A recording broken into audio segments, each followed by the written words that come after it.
Olá, estamos iniciando mais um episódio do nosso podcast Papo Singular com o tema Intolerância e Alergia Alimentar, entendendo as diferenças. Estou aqui com algumas profissionais, gostaria que vocês iniciassem se apresentando, falando o nome, um pouquinho da sua área de atuação, para nós iniciarmos essa construção de aprendizado. Pode começar. Olá, meu nome é Isadora Aze, eu sou formada em Medicina pela Escola Baiana de Medicina e Pediatria pelo Roberto Santos e em Gaspediatria pelo Hospital das Clínicas. Eu sou Luma Gurgel, sou médica pela Escola Baiana de Medicina, pediatra pelo Roberto Santos e alergista e imunologista pela Universidade Federal de São Paulo. Eu sou Kátia Batista, fiz Escola Baiana de Medicina também e depois eu fiz pediatria no Hospital Santo Antônio, minha irmã Dulce, e depois eu fui para Rio Grande do Sul, na PUC, fazer a parte de nutrologia lá. Perfeito, agradeço pelo convite e também por vocês estarem aqui, a presença de vocês. Vou iniciar com a doutora Kátia, falando um pouquinho sobre qual é a principal diferença entre a alergia alimentar ou a intolerância alimentar. A diferença básica entre as duas é que a intolerância é a um carboidrato, né? E a alergia geralmente é a proteína. Então, a diferença dos dois é essa. Então, quando você vai ter um paciente que tem, por exemplo, intolerância, ele vai intolerância à lactose, que é o açúcar do leite. E quando ele tem alergia à caseína, que é uma proteína que tem no leite também, tá? Fora eles dois, quando você tem, por exemplo, um leite de vaca, digamos assim, ele pode ser dividido em três coisas. Uma é a proteína, que é a caseína. O outro é a gordura do leite, né? Que é tipo a manteiga, né? Que fica no final. E o terceiro subproduto do leite é a lactose, que é o açúcar. Né? Então, quando você quer, por exemplo, fazer um leite sem gordura, você faz ele desnatado. Quando você quer um leite sem o açúcar, você faz ele sem lactose. E quando você quer um leite sem a proteína, ele é um leite vegetal. Tipo leite de soja, leite de arroz, que a gente chama, né? São as outras coisas. E um ponto muito importante é que esses dois temas, eles são muito comuns hoje a gente escutar. Eu acredito que na prática clínica de vocês observem muito isso. Vocês percebem, essa é agora uma pergunta em conjunto, um aumento desse número de casos, principalmente, assim, o que mais chegam para vocês nas crianças, nesse público infantil? Como que vocês veem isso, principalmente dentro do consultório ou até mesmo em atendimento ambulatorial? No mundo, a gente está vendo que os casos de alergia estão aumentando muito. Não só em crianças pequenas, que é o que a gente conhece como o normal para alergia, mas também novos casos, mais casos em adultos. E muito tem se pesquisado sobre isso com relação à mudança de comportamento, vidas mais frequentes nas cidades, mudança da alimentação, ultraprocessados, microplástico. Então, nossa vida nos últimos anos mudou muito e isso tem se refletido nas alergias alimentares também. Puxando um pouquinho do gancho, né, do conceito, a diferença está muito envolvida também com o mecanismo da resposta do nosso corpo, né? Então, a alergia é um mecanismo imunológico que está envolvido. A gente consegue desenvolver uma resposta imunológica, uma resposta alérgica à proteína. É diferente de uma resposta intolerância, ao açúcar, né? Que é o açúcar. Né? Não é uma alergia verdadeira. A alergia são muito parecidos, mas também são extremamente diferentes. O mecanismo por trás é todo diferente. Então, as alergias verdadeiras estão crescendo muito também. E por isso que a gente tem visto mais casos de alergia. A gente tem visto os pacientes, crianças e adultos, com mais alterações na imunidade. E por isso tem aumentado o número de casos de alergia. E hoje, atualmente, quais são os sintomas mais comuns para indicar se de fato é uma alergia, se é uma intolerância alimentar? Como é feito esse diagnóstico? A gente pode ver muitas vezes um sintoma parecido entre os dois casos, né? E essa é a dúvida que muitos pais trazem. Então, paciente que tenha, né, no meu caso, na gaspediatria, chega paciente com sintoma gastrointestinal. Né? Então, chega um paciente com diarreia, com vômito, com dor abdominal, e os pais vão ter essa dúvida, né? Se Sim. é uma alergia ou uma intolerância alimentar. E em relação a sintoma, a gente consegue sim fazer uma diferenciação entre um quadro ou outro, né? Então, um paciente que, além do sintoma gastrointestinal, tem sintoma na pele. Eu não vou pensar numa intolerância, então esse paciente eu vou pensar numa alergia. Se um paciente tiver um quadro mais grave com vômitos incoercíveis, vômitos que não cessam, se o paciente tem um quadro mais grave com perda de peso, ou com sangue nas fezes. Quadros mais graves também a gente vai pensar em alergia, não vai pensar em E intolerância. é muito importante a gente entender, né? Principalmente se esse diagnóstico é possível confirmar só com os sintomas ou, de fato, necessários alguns exames. E quais seriam esses tipos de exames? Definitivamente é muito importante também. A gente consegue diferenciar e não adianta simplesmente pedir exame se a história não é sugestiva. Então, começa por aí. Então, se a história não é sugestiva de alergia, é uma história sugestiva de intolerância, a gente não vai pedir exame para alergia, porque o exame sozinho não dá diagnóstico. A gente precisa de uma história sugestiva de alergia e exames que confirmem a alergia para começo de conversa, né? Não vai sair pedindo tudo, entendeu? A gente tem que fazer, teoricamente, tem que ser uma coisa direcionada ao sintoma e o que o paciente está sentindo, né? Você também não fazer um catatal de exames sem ter uma necessidade real daquilo, né? Isso. Primeiro que você vai onerar demais o paciente, né? Segundo, se for um plano de saúde, você também vai onerar o plano de saúde, Sim. vai onerar o sistema de saúde da pessoa, e fora isso, o excesso de exames que não tem necessidade de fazer, né? Se não tem porquê, não justifica, Sim. né? E assim, na alergia não mediada por IgE, então na APLV não mediada por IgE, o diagnóstico é essencialmente clínico. A gente faz dieta de exclusão Sim. para fazer o diagnóstico. Depois de um tempo, a gente reintroduz o alimento na dieta. Então, não é o exame que vai dar para a gente o diagnóstico. É essa suspensão e reintrodução.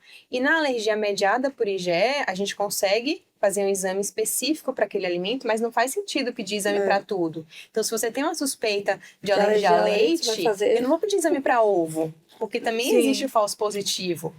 E pedir exame para tudo, vai vir tudo positivo, a família vai ficar louca. Vai ficar doida. Vai entrar em parafuso, vai E querer a gente vai suspender ficar doida 50. para tentar E é também explicar interessante, por quê, até né? mesmo para o público que está assistindo, o ponto exatamente que quando chega no consultório, como tá tendo aquela, de fato, vendo a criança, o filho daquele jeito, muitas vezes chegam assim angustiado, Muito né? angustiados. E aí querendo Quando o resolver bebê é logo pequeno, e então é uma começa a loucura. pesquisar as coisas, né? Isso, Pesquisar. Então Dr. já Google vem, na inclusive, história. assim, com bastante histórico. Então, isso é bem importante deixar isso muito claro para a família nessa abordagem.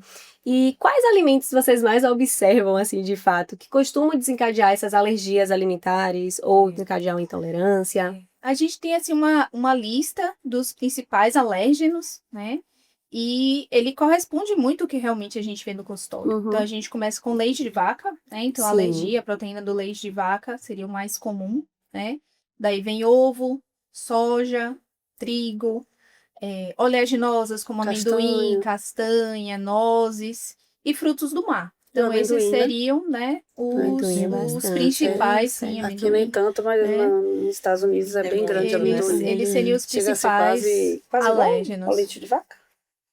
Eu acho que não é quase igual, mas Muito é tão parecido, né? importante quanto. Porque Mas eles usam falaram muito também, lá. Eles, em bebê de 6, 7 meses, eles já usam a Imagina. pasta de amendoim, coisa de amendoim. Nossa. Então, Que os na bebês verdade é o ideal, fazem, né? né? A gente Gordura tem- boa. Não exagera tanto, né? Não, é só uma alimentação à base de amendoim, mas é Isso, importante mas essa eles usam introdução demais. de todos os alimentos Sim, a partir do momento da introdução alimentar, justamente para Sim. aproveitar essa janela imunológica e tentar gerar uma resposta adequada para o alimento, né? E não desenvolver uma resposta alérgica. Então, isso é importante também. que é um mito, né? Assim, a ideia de introduzir um alérgeno adiante, né? Sim. Não, vou esperar quando a criança estiver mais velha para introduzir um alérgeno. E isso acaba sendo um risco maior para desenvolver alergia. É justamente o contrário, né? Tem que É. aproveitar esse Porque tempo. são os primeiros meses mitos, após né? a Muito introdução. mito que a gente tem com a alimentação. Na verdade, Exatamente. o que a gente vê e que é muito difícil de lidar com isso, principalmente as pessoas mais antigas, mais velhas, né? Que tem Já os tem um mitos de pouquinho. várias coisas, né? Da Exatamente. época que você tinha medo de tudo e que a gente não tinha uma ciência como a gente tem hoje em dia, que tem as Exatamente. provas e tal. Que fez e que E funcionou aí e acaba levando isso hereditariamente. É um problema complicado você conseguir convencer, menina, é difícil, viu? Sim. Você convencer que não é para ficar usando 3 dias, 4 dias a mesma comida, para depois mais 4 dias a mesma comida. Eu digo, gente, quando eu chegar no final de um mês, o menino não comeu foi nada, porque o tempo todo você só Sim, tentando dar 3, 4 aquele dias. receio. Exatamente. Né? Que era o que a gente fazia.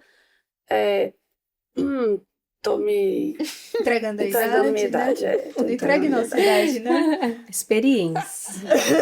Alguns anos atrás.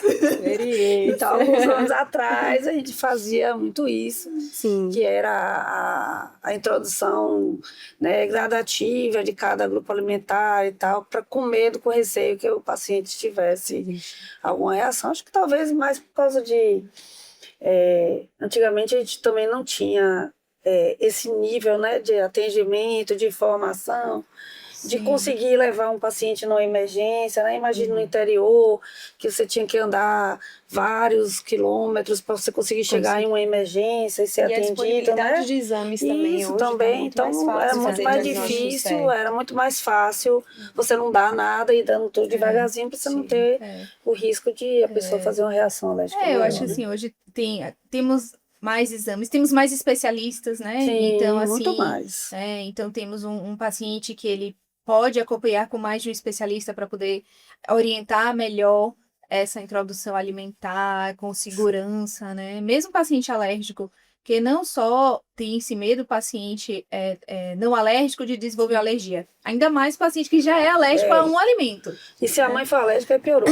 Aí não quer introduzir mais nenhum alimento Quer que nada. possa ter um risco de Mas alergia. a gente ainda tem muita desinformação. Isso. Ainda.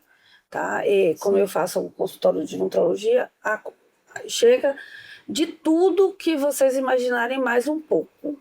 Né? Porque às vezes ela vai para sua consulta, mas ela não fala da alimentação em si. Histórico. Quando você vai perguntando e futucando a coisa, nossa, e tem nutricionista orientando, tem médico orientando, tem enfermeira orientando, então várias pessoas que às vezes não têm um grau de Acesso, entendimento, discernimento de tudo, entendeu? Uma De tudo até de formação nisso, informação. né? Porque você veja que a gente está aqui com 3 especialistas diferentes, todas as 3 fizeram pediatria, todas as 3 fizeram uma segunda especialização. Sim.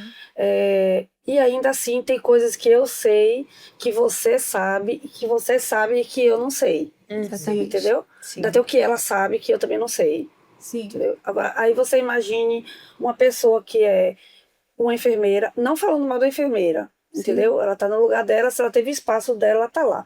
Mas assim, você pegar uma enfermeira que não teve nada disso aqui que nós 3 tivemos, nada desse tipo de atendimento, de orientação, de nada, você não estudou nada, e fez sua faculdade de enfermagem, os 4 anos lá que ela fez, 5 anos, às vezes com especialização. E aí ele coloca para você trabalhar em um posto de saúde para orientar, né, Sim. a criança de como ela vai introduzir os alimentos, de como é que vai ser e tudo.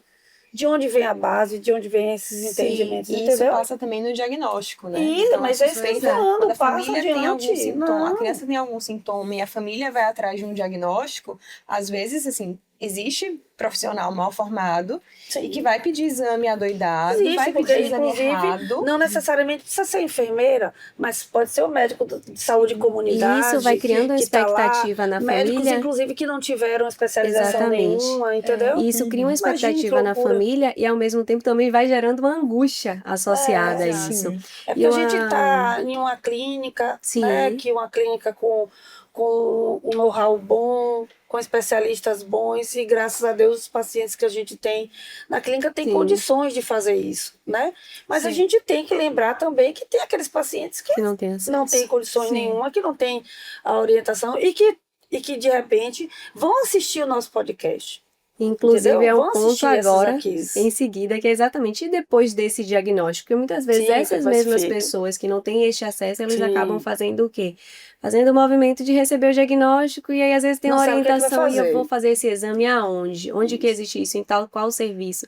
Como é feito o tratamento e o acompanhamento destes pacientes, né? Existe o ideal e existe o possível, mas como na prática vocês observam isso?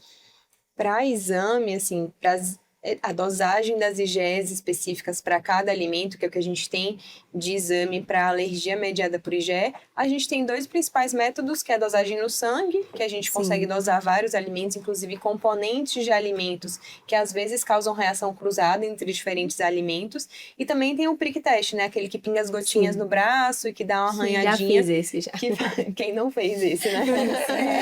Eu também já fiz. E para 50 alimentos que eu nunca tive alergia, inclusive. Isso, Não, justamente. Então você pinga a gotinha Sim. e dá arranhadinha e faz uma pápulazinha no alimento que você tem uma sensibilização, né? Mais uma vez, o exame positivo não dá o diagnóstico de alergia, ele indica sensibilização, o diagnóstico é juntando as duas coisas. Então esses são os dois principais elementos que a gente tem para fazer os exames complementares mesmo. E a partir Uhum. daí, confirmando realmente a nossa suspeita diagnóstica, é realmente excluir aquele alimento. Então, por isso que não faz sentido a gente pedir exame Mentira. para 50 alimentos. Se Exato. vierem todos positivos, a pessoa vai comer Uhum. arroz só. Não dá. Pois é. Nutricionalmente, Então isso é muito Sim. ruim. chega esse arroz lá no Chega. consultório, chega. E a Bastante. família sofre, a criança Arroz sofre. e água e arroz, arroz, É. água e frango, acabou. Imagina. Exatamente. Ainda bem que tem o frango aí na história, porque depois... Pois é. Porque o pessoal esquece de dividir o do frango. Entendeu? Não pede, aí Não, tem não alergia. pede. Aí você não tem alergia, Não tem claro. alergia, se não Então, testou. pede leite, pede soja, não sei o quê. Ah, doutor, acho que o feijão fica inchado a barriga. Pede do feijão. Aí vai vir Aí positivo. Aí vai vir positivo. Aí tira tudo, aí fica arroz e frango. Porque o frango, Pois o é. médico esqueceu de pedir o frango. Aí não Pois dá é. alergia. É um grande perigo, né, do paciente chegar tarde para Sim. o atendimento com o especialista, né, de aquela mãe tá com uma dieta, né, que bem restrita, porque quando é um bebezinho, né, o mais comum da alergia à proteína do leite de vaca, então é na dieta materna que exclui. Então a gente acaba pegando, né, uma mãe que tá com uma restrição alimentar absurda, né? Tava Também. conversando com o Luma até de um caso na Singular que a gente atendeu de uma mãe que a gente tem precisado conversar muito com ela do quanto aquilo está prejudicando ela e que pode, inclusive, vir a prejudicar o bebê também, né? Essa exclusão de tantos alimentos. Então, Nutricionalmente e psicologicamente. exato, né? Então, só a exclusão de um alimento, só a exclusão do leite já é bem difícil, né? Até socialmente atrapalha, né, a vida dessa mulher. Então, que dirá quando ela pega e vai excluindo vários outros porque demora para ter uma melhora. Então, falando assim da alergia à proteína do leite de vaca, pode demorar um pouco a melhora. A gente tem uma gama muito grande de fenótipos da doença, de tipos de comportamento na criança, de sintomas diferentes na criança, então ela pode levar um pouco de tempo para melhorar. E com isso a mãe vai ficando angustiada e tirando vários alimentos da dieta dela. Né? Então, esse acompanhamento como equipe ajuda com que a mãe tenha uma orientação correta do que é que ela precisa excluir, por quanto tempo ela precisa excluir E até em que momento ela vai voltar a e qual introduzir momento que aquilo ali. vai Que reintroduzir. a minha angústia maior não é a retirada, é a reintrodução. Sim. Que eles ficam muito tempo, às Receosos vezes, pra com poder- a restrição alimentar.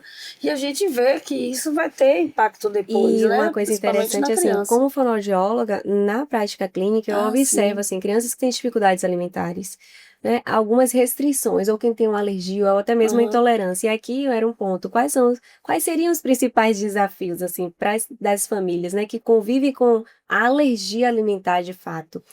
Principalmente nos ambientes sociais, né? Uma escola, pense uma criança que tem uma alergia, ter aqueles Aqueles aniversários pacientes dentro com da alergia escola, alimentar shopping. grave, Imagine. com choque, Exatamente. é uma coisa bem complicada e Como isso eu conheci limita mães muitas já vezes. que ficam na porta da escola até elas conseguirem Criança ter, que né? saiu da escola Isso, por criança causa que saiu da alergia, escola, porque a mãe tinha isso, receio a mãe tinha receio de o de menino ter ter um reação. choque e morrer. E realmente, assim, eu não tiro totalmente né, a razão Sim, delas, não. Sim, existe Realmente são risco. casos graves, Só que entendeu? E a a gente gente precisa sabe. conversar sobre isso. Sim. E as pessoas, Exato. e as pessoas e os profissionais que trabalham na escola, não só na escola, mas na rua, a sua vizinha, às vezes, Uma né? psicoeducação. Não precisa ser na escola. Não, né? lugar. Sua vizinha chega lá e lhe dá, e você não sabe nem nada, e o Sim. menino nem precisa ir para a escola para morrer. Verdade. Entendeu? É. Então, assim, tem coisas que a gente precisa que elas entendam isso e que a criança precisa viver. Você ter a vidinha dela normal, criança Sim. não pode estar passando tudo isso, Tem né? que saber o que fazer. A Isso. escola, os Como vizinhos, se as pessoas conduzir, ao como redor da fazer. criança têm que ser avisadas e tem que Isso. saber o que fazer Como conduzir, quando acontecer uma justamente. reação. Isso. Porque pode acontecer, Pode mesmo sem acontecer. querer. Assim, a regulamentação brasileira, ele manda colocar no rótulo, né, os ingredientes, os alimentos alergênicos são destacados, mas a mudança de rótulo não precisa ser avisada. Então, aquele alimento que a criança comeu a vida inteira, um dia pode mudar Pode chegar a lá um composição. dia e Exatamente já isso. não Eu tem. Sim, até uma pois dúvida é. mesmo, assim, porque hoje a gente já observa, inclusive em escolas, em alguns eventos, já pergunta se existe alguma intolerância, alguma alergia a algo, mas é a hora que até o coleguinha compartilha o lanche ali Sim, naquele momento. precisa e- não, mãe. Basta só a criatura beber um copinho, ó, de Exatamente. leite, chega lá e dá um beijinho na criança, não é não, mãe? É isso aí. Exatamente. E o menino faz um choque anafilático na sua Pois cara. é. E E aí a Entendeu? gente tem duas situações. Uma da gente Fora educar a o medo, sociedade, né? Elas têm medo até de ir para o hospital, né? Aí eu sempre brinco com elas Sim. assim, vem cá, me diga, mas é melhor, não que seja melhor, né, de qualquer forma, melhor não vai ser nunca, mas é melhor ela ter a reação alérgica dentro do hospital ou na sua casa? Aí ela, não, tá tudo bem, doutora, entendi, é melhor ela ter reação alérgica no hospital. Sim. Aí a gente Né? tem que orientar a sociedade, né? Desse cuidado, porque está aumentando, né? O número de crianças Muito, com alergia, muito, de muito. adultos também com alergia. Então a gente precisa educar, né? Que tem esse risco, né? Mas também é um motivo da gente fazer a reintrodução, Isso. né?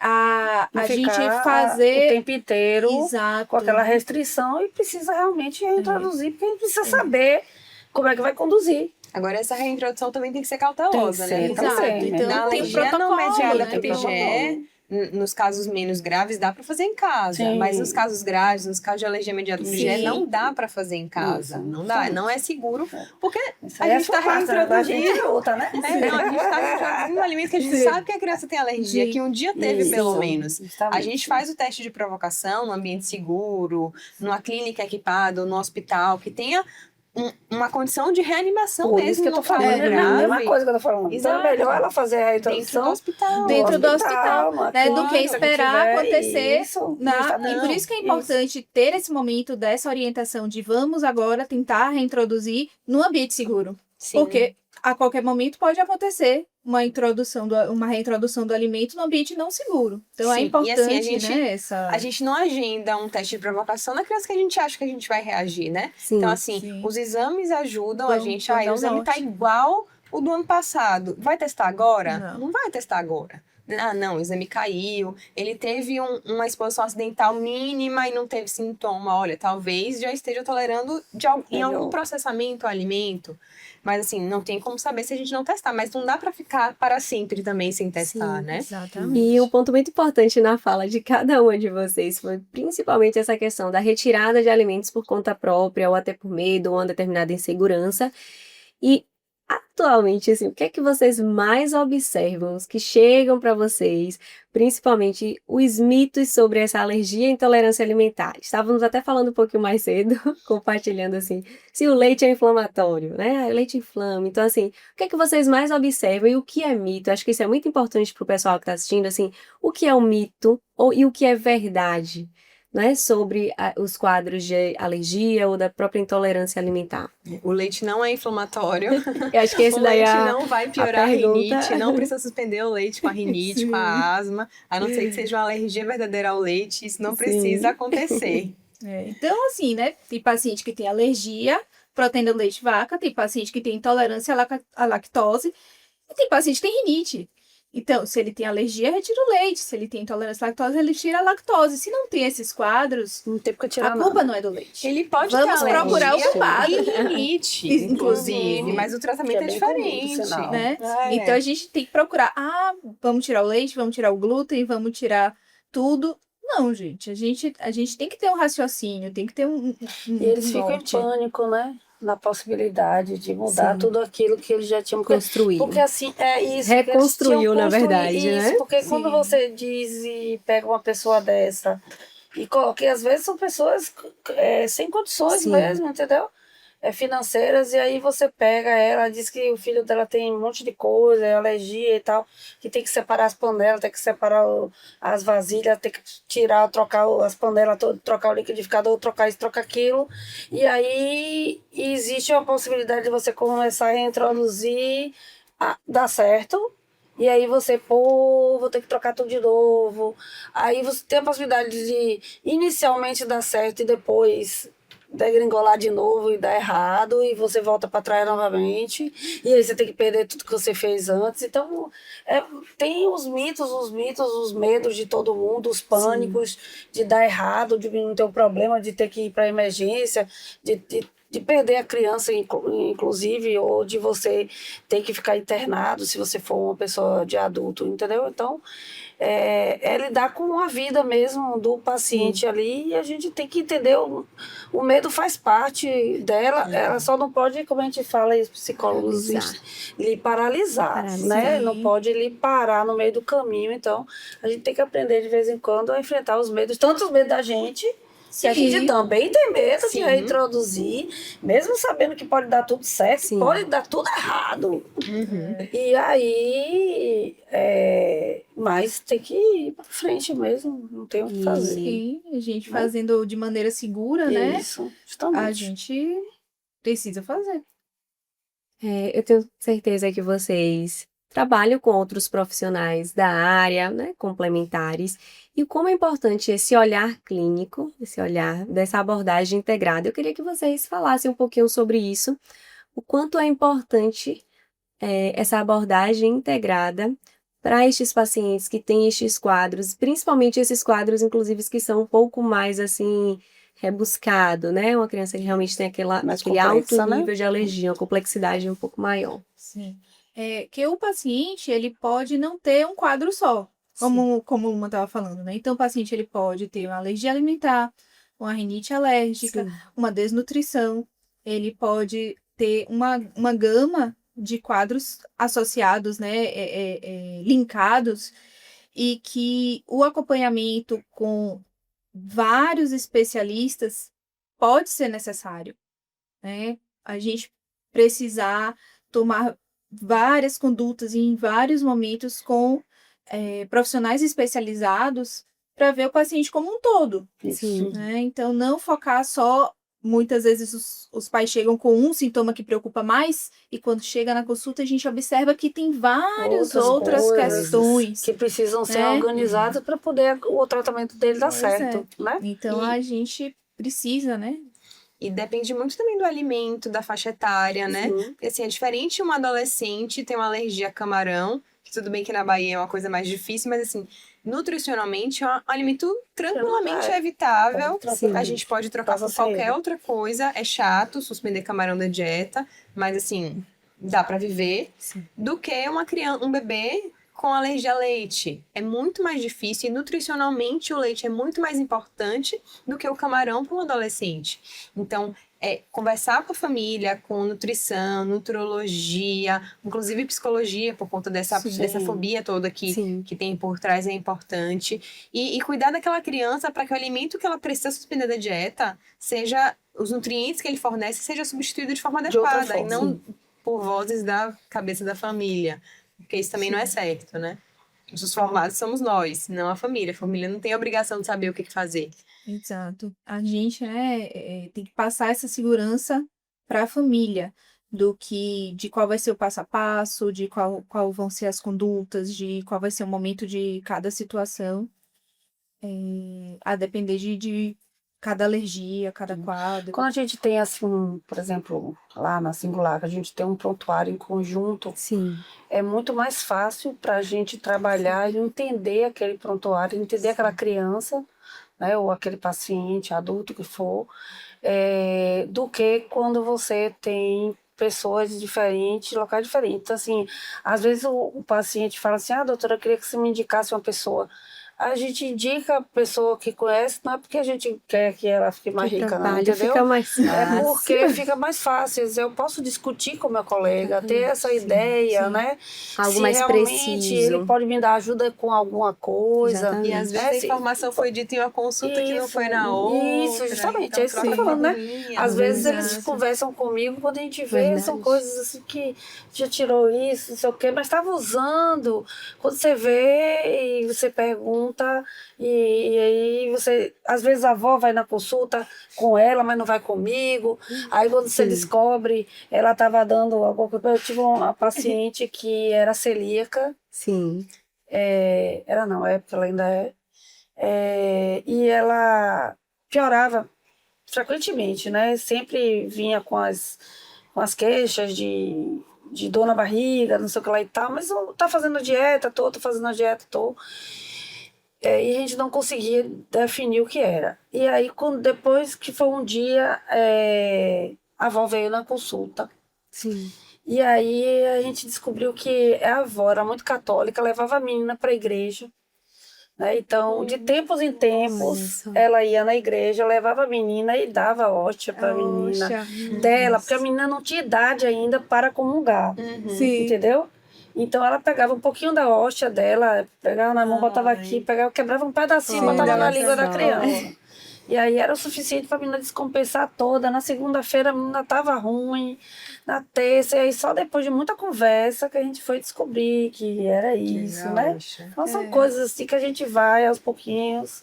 E é difícil essa descobrindo investigação. muito. Às Às vezes é uma consulta mensagem não é tão- suficiente. Mas foi muita conversa com essa avó para Pra chegar poder nesse, chegar. E às vezes é uma mensagem assim assim. que a família acha que é relevante, ou que nem sabia, só quando quando tá com essa avó, com alguém que Porque compartilha. ela achava, Lembra aquele e dia? na crença Aham. dela, óbvio.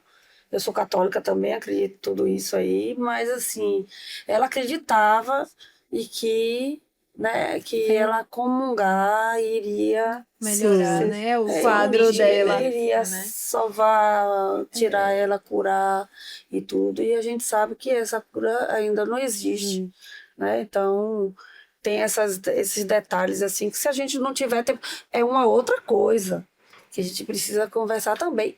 É o tempo da consulta. O tempo da consulta faz toda a diferença Sim. com Quanto em média o já é um tempo de paciente. uma consulta, principalmente nestes O casos? ideal seria no Ideal. mínimo de 1 hora. No mínimo. E É o claro que a possível, gente que mais pode vocês considerar, observam? né? Assim, Sim. você pode vir outras vezes e você vai aos pouquinhos tendo ideia do que está acontecendo. Mas assim, menos de que 1 hora, dificilmente vai dar tempo de você descobrir essas coisas todas aí, entendeu? Principalmente se essa criança já passou por vários outros médicos. Aí é E complicadíssimo, já veio com entendeu? 50 exames que não te dizem nada. Isso, justamente. Você tem que olhar E aí é o todos excesso de informação e que às vezes a aí- família e vai aí trazendo. Vem a psicopata aqui e faz assim. Esse não presta, pode jogar fora. Esse aqui pode jogar fora. Rasgue, jogue fora. E esse aqui também, esse aqui. Doutora, mas precisa jogar tudo isso fora? Precisa, porque isso aqui não presta pra nada. Pode jogar fora, a gente repete dele daqui a 3 meses, se você quiser um igual. A gente repete de novo, mas não sai pra nada. Só tá enchendo, né? Cada vez que vai na consulta, com aquele monte de papel. Aí o menino chega alérgico, né? No seu consultório, cheio de papel. Os papéis já tá tudo colado de tanto que ficou grudado dentro da sacola, cheirando a mofo horrível. E já foi molhado várias vezes. Eu com minha rinite maravilhosa. Quando o pai faz assim, Quando o pai faz assim, eu sou super controlada, mas é porque... Aí na hora que o pai abre aqui, eu falo... Chega a dar aquele... Ah, meu Deus do céu, aí vamos nós. Aí, É isso, o paciente chega cheio de exame, cheio de exames, Sim. sacos e com sacos. diagnóstico já, e a família fica direcionando Isso. para aquele diagnóstico e a gente isso. tentando fazer Isso. uma anamnese E mais às completa. vezes, e às vezes não é nem Justificando nada sintomas. disso. E é outra coisa, é uma doença inflamatória E intestinal. até você chegar lá, é uma doença ela precisa de celíaca, passar e todo o o histórico. paciente tinha Ou às aquele vezes sintoma não é por outra coisa, nada. então não é nada. Não é Sim. nada. Os Pode sintomas são também. completamente Isso. aleatórios, não sugestivos. Teve uma febre, uma Isso. urticária, não foi o Isso. pobre do leite. Isso aí, está Pois é. Então, Tem assim, também essa é possibilidade. difícil convencer, então, inclusive, que não é Por isso você alergia. precisa de uma boa anamnese, de um tempo hábil para você fazer essa história toda. Às vezes você não consegue, nem na primeira consulta você consegue descobrir isso. Sim. Você só vai conseguir descobrir isso na segunda consulta. Que aí você ficou na dúvida de alguma coisa que você perguntou. Você pergunta de novo quando você vê a resposta na sua cara. Entendi. E você não percebeu nada disso, porque na primeira consulta a mãe estava agoniada, o menino estava chorando, o outro estava gritando, o outro estava correndo no meio da sala. E não deu tempo. E Isso aí me diga como é que você e- consegue fazer isso tudo. Se você mal está conseguindo dar conta aqui de nós três conversando ao mesmo tempo.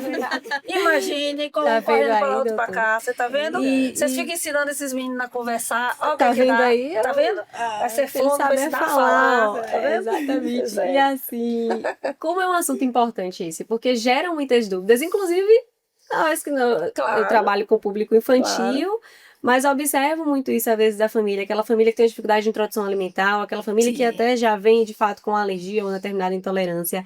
Como estamos finalizando, primeiro eu gostaria de agradecer novamente a presença de vocês. Eu tenho certeza que aqui é só uma pontinha de muitas coisas que é importante falar sobre esse tema, mas a gente quis trazer de fato uma abordagem onde a gente entendesse um pouquinho o que é, qual a diferença de cada uma, quais são os sintomas principais, o que é o mito, o que é a verdade. Eu acho que esse é um ponto assim para que quem está assistindo de fato entenda um pouquinho sobre e desmistifique muita coisa. E eu queria que vocês deixassem agora, quanto profissional, uma orientação ou algum recado para aquela família que suspeita que a criança, né, ou um adulto possa ter de fato uma alergia ou uma intolerância. O que é que vocês deixam para as pessoas de casa como uma orientação ou talvez como até mesmo um direcionamento? Eu acho que a principal coisa é procure um bom especialista. Não confie no médico da esquina, vá atrás da formação, pesquise. Óbvio que não é para tomar as condutas da sua cabeça, mas assim, procure saber, procure entender. Será que parece alergia? Será que esse médico entende de alergia? Esse médico está capacitado a pedir um exame, analisar um exame? Então, a primeira coisa, assim, procure um especialista. Porque se você não souber nada, não adianta ir para qualquer médico que vai te dar um diagnóstico errado. E a gente já conversou sobre todas as complicações que estão relacionadas a suspender um alimento, nutricionalmente, psicologicamente. Então, fazer isso da forma correta desde o início é muito importante. Eu falaria também sobre o acompanhamento precoce. Seja para descobrir algo que pode ser mais grave, então a suspeita inicial pode ser algo mais tranquilo, pode se pensar em algo mais leve, né? É uma intolerância alimentar e pode ser algo mais grave, mas também o contrário, né? O atendimento precoce tira os mitos, né, que a família pode estar tendo sobre uma situação que pode ser mais tranquila e a família está sofrendo com essa crença sem necessidade. Então, acredito que o atendimento precoce com o especialista ajuda a nortear melhor o quadro clínico, ajuda melhor a família a tomar uma conduta mais adequada. Eu acho que juntando tudo aí que a gente falou, né? Além de tudo isso, acho que é bom e interessante lembrar dos outros profissionais que a gente tem para ajudar, né? O nutricionista, o psicólogo, como a gente já falou aqui, né? Conversar com o próprio pediatra da criança, que às vezes, muitas vezes conhece um bom especialista e que pode lhe ajudar nisso, né? Não é porque, às vezes, o próprio pediatra já até faz o diagnóstico, né? Mas se eu tenho dúvida e eu quero saber se realmente aquilo ali está certo ou não está, eu posso virar para minha pediatra e posso conversar com ela e dizer que, apesar de eu entender tudo aquilo que ela já me contou, mas que eu ficaria mais segura se eu tivesse um especialista para poder chamar de seu, né? E ter esse acompanhamento em conjunto, Correr se né? precisar. Então, de preferência, um pediatra, um especialista que o seu pediatra confie, né? Sim. E que possa acompanhar em conjunto com você, né? Que o pediatra também, né, tem a capacidade de fazer esse diagnóstico, muitas vezes, né? Alguns casos mais complexos e tal, acaba enviando para o especialista mesmo, mas não tem nenhum problema ele acompanhar em conjunto, porque também é uma avaliação, o paciente, a mãe vai ficar mais tranquila, né, com esse acompanhamento em conjunto com a gente, e sempre, como uma falou, sempre pensar em procurar um especialista que você tenha uma indicação, não é necessariamente você entrar na internet e ver e tal, mas assim, de preferência, você conversar com um médico de sua confiança que possa lhe indicar uma pessoa que seja adequada para o seu atendimento, né? Exatamente, é o que eu sempre digo, assim, né? Melhor que, de fato, a gente aprender, ter o conhecimento e a gente poder compartilhar a informação que a gente recebe com muita ética, com muito respeito e principalmente com muita ciência. Né? Então, agradeço novamente a vocês também que assistiram, que vocês possam compartilhar nosso podcast, finalizando mais uma série. E é isso, pessoal. Agradeço também, meninas, novamente. Foi A gente ótimo. que agradece. Obrigada. Obrigada.